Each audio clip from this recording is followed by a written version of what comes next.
नमस्कार, बहुत बहुत स्वागत है आपका आज तक पर। आपके साथ मैं हूं मीनाक्षी खंडवाल और आज एक खास मुलाकात के लिए हमारे साथ उत्तराखंड के नए नवेले सबसे युवा मुख्यमंत्री पुष्कर धामी जी मौजूद हैं। पुष्कर धामी जी, पहले तो बहुत बहुत शुभकामनाएं आपको।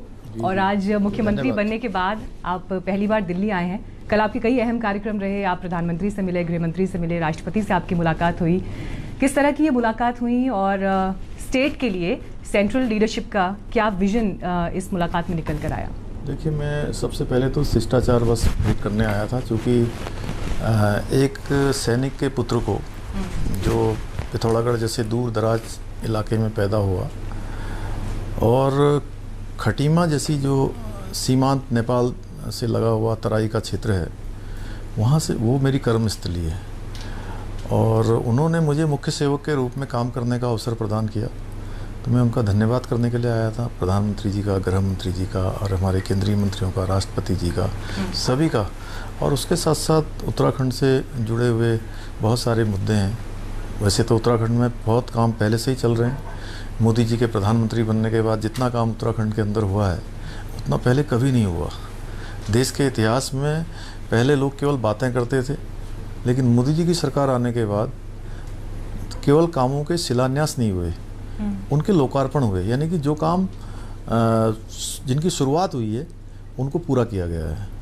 तो उन्हीं के संबंध में और कुछ नई चीज़ें थी उनके संबंध में, जो आप लोगों ने देखा ही होगा। बहुत सारे विषय हैं, चाहे वो केदारनाथ की बात हो, चाहे हमारी कांवड़ यात्रा की बात हो, वैक्सीनेशन की बात हो, चार धाम यात्रा की बात हो, उन सब पर भी मैंने मार्गदर्शन लिया है। कांवड़ यात्रा का इम्पैक्ट आपने जिक्र किया, तो मैं अगला सवाल उसी को लेकर आऊँगी, क्योंकि लोगों के मन में अभी कई सवाल हैं। यूपी ने एक फैसला लिया, लेकिन पहले सरकार को ये लग रहा था कि हम अभी कांवड़ यात्रा के लिए उतने अभी कम से कम तीसरी लहर को देखते हुए हम ये फैसला ना लें। लेकिन अब अगर आप उसके लिए विचार बना रहे हैं या मन बना रहे हैं, तो वो ज़मीन पर कैसे इम्प्लीमेंट होगा? सरकार के पास उसकी क्या प्लानिंग है, या इस पर आपने कोई क्लियर फैसला भी ले लिया है? क्या तस्वीर है अभी? नहीं, देखिए, ऐसा है कि कांवड़ यात्रा हमारी श्रद्धा और आस्था से जुड़ा हुआ विषय है, लेकिन उसके साथ साथ हमको लोगों की जान माल पर कोई खतरा ना आए। क्योंकि कांवड़ यात्रा कोई 1 लाख 2 लाख लोगों की यात्रा नहीं है, ये कई करोड़ों की यात्रा है। और इसमें हम तो उत्तराखंड के जो लोग हैं या उत्तराखंड जो राज्य है उसमें केवल एक होस्ट के रूप में है। उसमें हरियाणा भी है, उसमें दिल्ली भी है, उसमें उत्तर प्रदेश की बड़ी संख्या है, मध्य प्रदेश के लोग भी हैं। तो हम तो होस्ट के रूप में हैं। और लेकिन हमें देखना यह है कि यात्रा चालू होने से लोगों के जान माल पर कोई खतरा ना आए, जो कोरोना की बात है वो ना फैले। तो हमारे लिए सबसे पहली प्राथमिकता है लोगों की जान माल की रक्षा करना। और देखिए, श्रद्धा और आस्था का विषय है, तो भगवान को भी अच्छा नहीं लगेगा कि अगर किसी की जान जाएगी कांवड़ यात्रा के से। लेकिन धामी जी, देखिए अभी क्योंकि कुंभ भी हुआ था, मैं खुद उस समय वहाँ पर गई थी और लगातार ये कहा गया कि कुंभ के दौरान जो भी SOPs थे, पुलिस प्रशासन के लिए भी उसका इम्प्लीमेंटेशन ज़मीन पर करवाना एक बड़ी चुनौती साबित हुआ। कितने साधु संतों की जान भी गई उस समय। तो ऐसे में अगर कांवड़ यात्रा करवाने का फैसला कंफर्म हो जाता है, तो जो दूसरे स्टेट से लोग आएंगे, तीसरी लहर के मद्देनज़र क्या उत्तराखंड इस संकट के लिए तैयार है? नहीं, मैंने आपसे पहले ही कहा कि कांवड़ यात्रा केवल उत्तराखंड की नहीं है। उत्तराखंड केवल एक होस्ट के रूप में, हम सभी राज्यों से बात करेंगे। अभी अधिकारी लेवल पर बातें हुई हैं, अगर उच्च स्तर पर बात करने की आवश्यकता पड़ेगी तो उसकी भी बात करेंगे। और हमारे लिए सबसे पहली प्राथमिकता है कि लोगों की जान माल की रक्षा करें।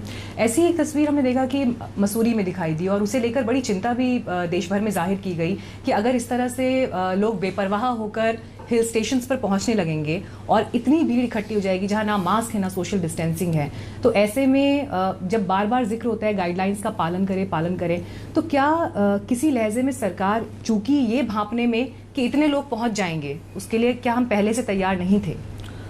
नहीं, देखिए, ऐसा है कि बहुत दिनों के बाद जो है, चूँकि वैसे तो चार धाम यात्रा बंद है और पर्यटक जो हमारे यहाँ आ रहे हैं उनके लिए हमने RT-PCR अनिवार्य रूप से कर रखा है कि RT-PCR के बिना जो है वहाँ पर प्रवेश नहीं मिलेगा। लेकिन जो बीच में कुछ चीज़ें ऐसी आई हैं कि अचानक खुलने के कारण से केवल बाहर के लोग नहीं, वो देहरादून और उसके आसपास के लोग भी जो है वो केम्प्टी फॉल और मसूरी पहुँच गए थे। तो उसके कारण से अत्यधिक ज़्यादा एकदम से जो बाहर से आने वाले संख्या नहीं थी, वो उत्तराखंड के अंदर की संख्या थी। लेकिन उसके बावजूद भी हम लोगों ने जो है अभी नई गाइडलाइन जारी कर दी है कि अब जो भी होटल हैं हमारे, वो 50% जो है क्षमता के आधार पर ही चलाए जाएंगे। और कोई भी अगर बिना मास्क के घूमेगा तो उसका चालान पहले से हो रहा है। और मास्क भी वितरित किए जा रहे हैं। हम लोगों का पूरा ध्यान है कि किसी भी तरीके से लोगों को बचाया जाए। इसी से आगे बढ़ते हुए, क्योंकि धामी जी, जब आपने मुख्यमंत्री पद की कुर्सी संभाली है तो बड़ी उम्मीदों से पूरा उत्तराखंड इस वक्त आपको देख रहा है, और न सिर्फ उत्तराखंड बल्कि यूथ में एक अलग तरह की ऊर्जा और उत्साह है कि एक युवा चेहरा मुख्यमंत्री पद पर आया है।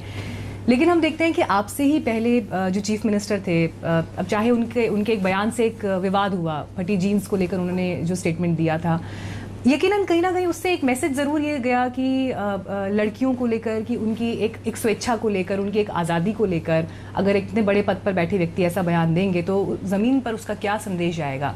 अब आप जब लीडरशिप संभाल रहे हैं, किस नज़रिए से आप इसे देखते हैं और आपका विजन आगे क्या है?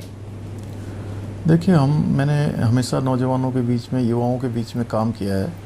मैं एक सामान्य परिवार में पैदा हुआ हूँ, मैं एक सैनिक का बेटा हूँ, और सैनिक के बेटे के रूप में मैं जब छोटी सी जगह से निकल कर लखनऊ पढ़ने गया तो बहुत सारी नई चीज़ें वहाँ सीखी, नई चीज़ें देखी। मैं विद्यार्थी परिषद का कार्यकर्ता रहा, उस दौरान बहुत सारा हम लोगों ने संघर्ष किया।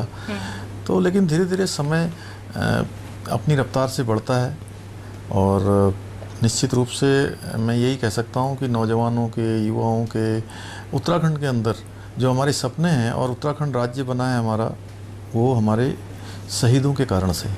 उत्तराखंड के शहीदों ने बहुत सपने उत्तराखंड राज्य के लिए सजोए थे। बहुत सारे उन्होंने जो है कल्पना की थी कि उत्तराखंड कैसा उत्तराखंड होगा।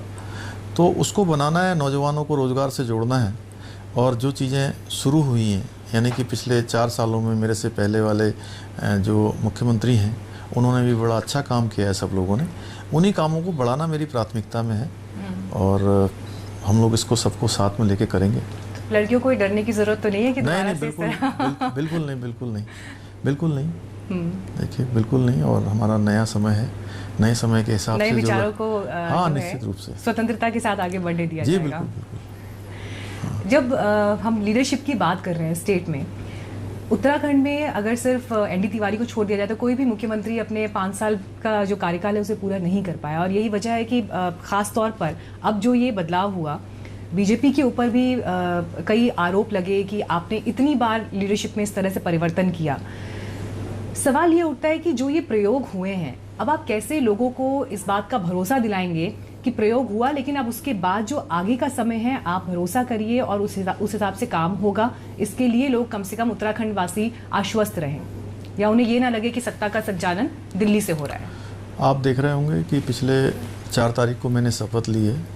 शपथ लेने के बाद जिस प्रकार से हमने ब्यूरोक्रेसी हो या अन्य क्षेत्रों में नौजवानों, युवाओं के बारे में, उत्तराखंड की ज्वलन मुद्दों के बारे में, चाहे वो वैक्सीनेशन का मामला हो, चाहे कांवड़ यात्रा का हो, चाहे 4 धाम का हो, चाहे केदारनाथ पुनर्निर्माण के कार्य हों, या हमारे अतिथि शिक्षकों से जुड़े हुए मामले हों, पुलिस की ग्रेड पे का मामला हो, या पॉलिटेक्निक के लोगों की जो समस्याएँ हैं उनके बारे में हो, तो सब पर हमने तत्काल शुरू किया है कि हम एकदम से उसमें कोई डिले नहीं करते हैं। और सबसे बड़ी बात यह है कि मैंने अपने सभी अधिकारियों को, सबको कहा है कि हमारा काम केवल ये होना चाहिए कि हम समस्याओं को उलझाएं ना, बल्कि उनको सुलझाएं, समय पर उनको टाइम बाउंड करके उनका निस्तारण करें। जिस समय आपका नाम जब फाइनल हुआ और शपथ ग्रहण की तैयारियां हो रही थी, तो हमने देखा कि किस तरह से राज्य के भीतर ही विद इन पार्टी एक तरह की उलझन दिखाई दी, या एक तरह का आपको लेकर एक रिजर्वेशन दिखाई दिया सीनियर्स के भीतर। अब जब आप मुख्यमंत्री बन गए हैं, आपने भी उस समय एक मास्टर स्ट्रोक दिखाया है कि आप जिस तरह से लोगों से मिलने गए, या आपने जिस तरह से संपर्क किया, तो कहीं ना कहीं उस चीज़ ने उस समय के लिए तो परिस्थितियों को सेटल डाउन कर दिया। लेकिन अब जो वक्त आपके पास है, आप मानते हैं कि ये सेटल डाउन हो गया है अगले 7-8 महीने के लिए भी? सभी लोगों और सारे सीनियर्स का आशीर्वाद है? नहीं, सारे सीनियर्स का आशीर्वाद है। मैं थोड़ा आयु उन लोगों से छोटा हूँ, वो उनका अनुभव भी ज़्यादा है, सब लोग बड़े काबिल हैं, और सबका सहयोग लेकर, सबका मार्गदर्शन लेकर, आशीर्वाद लेकर, जो हमारे बड़े हैं छोटों को साथ में लेकर अच्छा काम करेंगे हम लोग। और सबका साथ, सबका विकास और सबका विश्वास जो हमारे प्रधानमंत्री जी का मूल मंत्र है, वो उनका ध्येय वाक्य, उसको चरितार्थ करेंगे। तो कैबिनेट के भीतर भी और पार्टी के भीतर भी हाँ, निश्चित रूप से हर क्षेत्र में आपको लगता होगा, देखिए आपको ये जरूर दिखाई दे रहा होगा कि पहले कुछ हो रहा है, लेकिन शाम होते होते आपको दिखाई दिया होगा सारे लोग शपथ में आ गए, सारे लोग जो है अपने अपने। तो घर में सब ठीक ठाक है? जी बिल्कुल बढ़िया, कोई दिक्कत नहीं है। अब देखिए, उत्तराखंड से आप इस वक्त यहाँ पर मौजूद हैं, लेकिन दिल्ली के मुख्यमंत्री वहाँ पहुँच रहे हैं और वो अपना दिल्ली मॉडल लेकर फिर उत्तराखंड के पास जा रहे हैं। और उन्होंने तो ये ट्वीट किया कि अगर मुफ्त में बिजली दिल्ली वालों को मिल सकती है तो उत्तराखंड वालों को क्यों नहीं मिल सकती। इस स्टेटमेंट के जरिए उत्तराखंड में वो एक नई राजनीति या एक नए डिस्कोर्स को सेट करने की कोशिश कर रहे हैं। इसका जवाब आप कैसे देंगे और कितना बड़ा चैलेंज आप आम आदमी पार्टी को मानते हैं? नहीं, उत्तराखंड में आए वो उनका स्वागत है, और उत्तराखंड के लिए अगर उनको कोई सुझाव लगते हैं तो अपने सुझाव दें। अगर उनको सुझाव अच्छे होंगे तो निश्चित रूप से अमल करेंगे। वो तो कह रहे हैं कि हम चुनौती दे रहे हैं, लेकिन केवल देखिए, ऐसा है कि हमारा काम केवल चुनाव को ध्यान में रख के करना नहीं है। हमारा ध्यान है उत्तराखंड का विकास करना, उत्तराखंड के आम जनमानस की जो समस्या है उसका समाधान करना, उत्तराखंड के नौजवानों की, युवाओं की, बेरोजगार युवाओं की जो आकांक्षाएं हैं, जो उम्मीदें हैं, उनको पूरा करना है। केवल चुनाव के लिए चुनाव करना या केवल विरोध के लिए विरोध करना, ये बात उनका एजेंडा हो सकता है, हमारा एजेंडा नहीं है। हमारा एजेंडा वही है, सबका साथ, सबका विकास और सबका विश्वास। पर क्या आप ये मानते हैं कि उनके आने से राज्य में चुनावी परिस्थितियां बदलेंगी? क्या आप उन्हें एक चुनौती मानते हैं? देखिए, उत्तराखंड के लोग अच्छी तरह से जानते हैं कि 2014 से जब से मोदी जी की सरकार देश के अंदर बनी है, जितना काम हुआ है, चाहे आप ऑल वेदर रोडों को देख लीजिए, भारतमाला प्रोजेक्ट से देखिए कि जो बिल्कुल आप समझ लीजिए धारचूला से आगे तक, और इधर हमारा जो है ऋषिकेश से लेकर बिल्कुल बद्रीनाथ और गंगोत्री तक के जितने मार्ग बने हैं, चाहे हमारे टनकपुर से लेकर पिथौरागढ़ का हो, चाहे हमारा जो है खटीमा से काशीपुर का हो, या हरिद्वार से लेकर जो है हमारा काशीपुर तक के मार्ग हों, नगीनाथ कोतवाली होते हुए, या देहरादून के हों, या आने वाले समय में आप देख रहे होंगे दिल्ली से देहरादून जाने वाले मार्ग हों, इतना अभूतपूर्व काम हुआ है कि भारत के इतिहास में कभी ऐसा काम नहीं हुआ, कोई सोच भी नहीं सकता था जो काम हुए हैं। तो निश्चित रूप से उत्तराखंड के लोग जानते हैं, उत्तराखंड के लोग इस केवल कोरी कोरी बातों पर नहीं आने वाले हैं कि जो केवल चुनाव के लिए आते हैं, जिनका भावनात्मक लगाव है प्रधानमंत्री जी का, मोदी जी का, वहाँ से एकदम गहरा रिश्ता है, उनसे लोगों का सेंटिमेंटल अटैचमेंट है। तो निश्चित रूप से ये सब चीज़ें लोगों के सामने हैं।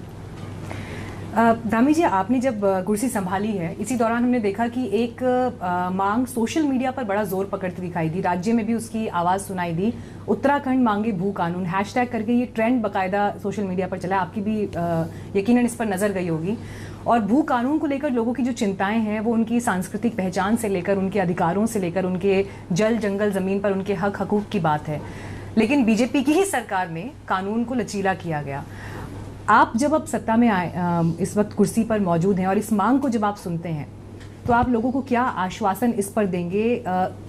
क्या बीजेपी का विजन हो सकता है लोगों के लिए जल जंगल और ज़मीन को बचाने के लिए? नहीं, इस पर हम सभी लोगों से चर्चा करेंगे और ये भू कानून की बात जो आई है उसकी समीक्षा करेंगे, और उसमें अगर कोई आगे ज़रूरत पड़ेगी तो काम करेंगे। पर आपको लगता है ये एक बड़ा चुनावी मुद्दा बनेगा जिस तरह से बाकी विपक्षी दल इसको उठा रहे हैं? देखिए, चुनावी मुद्दे तो बाद में बनेंगे, अभी तो जो काम उत्तराखंड के हित में हो सकते हैं, उत्तराखंड के लिए जो ज़रूरी हैं, हम उन पर काम करेंगे।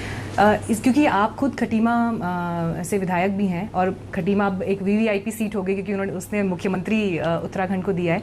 लेकिन जो ये सीमावर्ती इलाके हैं, 5 ऐसे ज़िले हैं उत्तराखंड के जो चाइना और नेपाल बॉर्डर से लगते हैं, उन क्षेत्रों में खासतौर पर जिस तरह से आबादी घट रही है, इंसानी बस्तियां घट रही हैं, यकीनन है कि ये सामरिक लिहाज से भी चैलेंजिंग विषय है।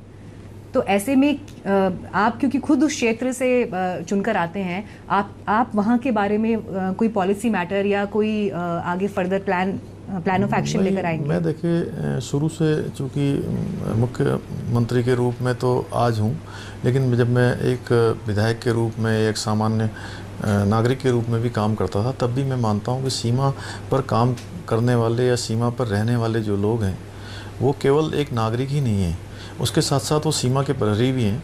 और इस ओर निश्चित रूप से मेरा पहले से भी ध्यान है, और हमारा प्रयास होगा कि आगे से जो वहाँ पलायन हो रहा है वो पलायन न हो। किस प्रकार से वो पलायन रुक सकता है, चाहे वो रोज़गार के माध्यम से हो या स्वरोजगार के माध्यम से हो, उस दिशा में निश्चित रूप से ठोस कदम उठाएंगे। चलिए, ये तो तमाम ज्वलंत मुद्दों की बात हुई, लेकिन मुख्यमंत्री, क्योंकि युवा मुख्यमंत्री हैं, तो मैं चाहूँगी कि आपके व्यक्तित्व का कुछ और हिस्सा भी ज़रूर दर्शकों के पास जाए। अभी जिस तरह के तमाम बदलाव हुए हैं, व्यक्तिगत जीवन में भी जो है बदलाव हुए होंगे, समय मिलता है परिवार के लिए या फिल्म्स देखने के लिए, या जो पहले के शौक थे उनके लिए? मंद मंद मुस्कान तो मैं देख रही हूँ आपके चेहरे पर। नहीं, देखिए, फिल्म्स का शौक है? हाँ, फिल्म्स तो वैसे फिल्म सिनेमा में जाकर तो कभी नहीं देखी अभी इस दौरान, जब से राजनीतिक क्षेत्र में आया। लेकिन घर में जो हमारी टेलीविज़न और उसके चैनलों में जो आता है, उसमें रात को देर रात कभी कभी जब अगले दिन जल्दी नहीं जाना होता था तो देखते थे। अभी तो पिछले तो जब से 4 तारीख से ये जिम्मेदारी मिली है, तब से तो बहुत मुश्किल है कि तो अखबार। पूरे सूबे की जिम्मेदारी आपके ऊपर है, लेकिन घर में बच्चों का क्या रिएक्शन है? पापा कितने बदल गए हैं उनके लिए? नहीं, कल मैंने उनको बहुत दिनों बाद दोनों से बात करी, 2 बेटे हैं, तो वो बहुत दिनों से शायद अपनी माँ से कहते थे, लेकिन मेरे को देर रात 1 बजे तक मैं फ्री नहीं हो पाता था। तो मैंने जब उनको फ़ोन किया तो दोनों बच्चे मेरे सो चुके थे। लेकिन कल शाम को मैंने मेरी जब सारी मीटिंगें पूरी हो गई रात को 10:30 बजे, तो मैंने अपनी माँ से भी और बच्चों से भी, दोनों से बात करी। माँ का पहला रिएक्शन क्या था जब आपका नाम फाइनल हुआ इस पद के लिए? या कोई ऐसी बात जिन्होंने आपको कही हो, क्योंकि आप तो खुद सैनिक परिवार से आते हैं और ऐसे में। देखिए, मैं आपको एक बात बताऊं कि अगर मैं आज मुख्य सेवक की भूमिका में आया हूं, तो मेरी पार्टी का, मेरे विचार परिवार का, हमारे गार्जियनों का, जिन्होंने मेरा मार्गदर्शन किया है, उनका बहुत बड़ा योगदान है। साथ ही साथ में मेरे माताजी और मेरे पिताजी जो कि सैनिक थे, उनका भी बहुत, जो उन्होंने बचपन से मुझे अनुशासन सिखाया और जो समयबद्ध रहना सिखाया और कम बोलना और पूरा काम करना, ये सब मुझे विरासत में ये गुण उन्हीं लोगों से मिले हुए हैं। तो माताजी का यही था, बेटा खूब अच्छा काम करना और सबकी चिंता करना, सबका भला करना, जितना हो सकता है अपनी तरफ से अच्छा करना। चलिए, माँ के आशीर्वाद तो आपके साथ है, लेकिन अब जो समय आपके पास इस वक्त मौजूद है चुनाव से पहले, हमारी बहुत बहुत शुभकामनाएं आपको उस समय के लिए। और उत्तराखंड के लिए मैं तो यही, क्योंकि मैं खुद वहाँ से निवासी, तो मैं तो यही कहूँगी कि ज़रूर जो विकास की स्पॉटलाइट है वो आप उधर मोड़ते रहें और वहाँ के लिए आप काम करते रहें। All the best to you and thank you so much. मैं आपका धन्यवाद करता हूँ और साथ ही साथ आप सब लोगों से जो उत्तराखंड के बाहर अभी रहते हैं, उत्तराखंड के लोग हैं, वो आएँ और उत्तराखंड के विकास में अपना योगदान दें। मैं उन सबका स्वागत करूँगा। Thank you so much sir, thank you so much आज तक से बातचीत करने के लिए और बहुत बहुत शुभकामनाएं आपको। धन्यवाद। तो उत्तराखंड के नए नवेले मुख्यमंत्री को आप आज तक पर सुन रहे थे। उनके पास अपना प्लान है, अपना विजन है स्टेट के लिए, लेकिन आगे चुनाव को लेकर जो चुनौतियां भी हैं उनका भी सामना करना है।